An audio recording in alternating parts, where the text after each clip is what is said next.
PJS Wali Kota Makassar Andi Arwin Aziz resmikan pameran arsip yang digelar oleh Dinas Kearsipan Kota Makassar dengan tema Makassar Tempo Dulu di Anjungan City of Makassar, Pantai Losari pada Jumat sore.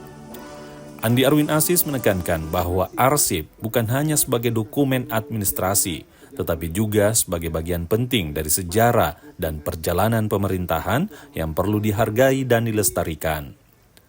Arsip juga menjadi sumber informasi yang berharga untuk mengambil keputusan yang tepat dalam pembangunan kota.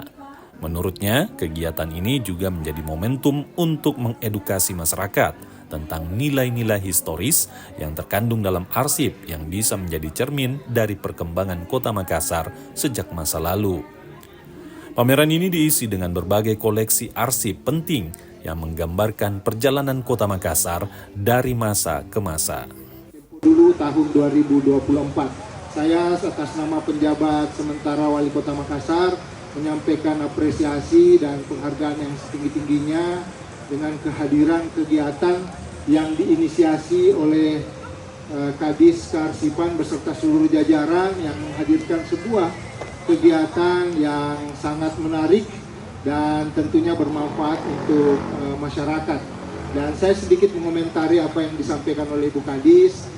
Sesungguhnya memang norma penyusunan APBD, penyusunan anggaran itu harusnya berbasis kebutuhan, bukan keinginan. Jadi kalau kebutuhan, seandainya kalau kita berbasis kebutuhan, maka apa yang diinginkan, yang diharapkan oleh Dinas Kearsipan untuk memenuhi kebutuhannya dalam rangka melaksanakan kegiatannya, maka hal itu dapat terpenuhi.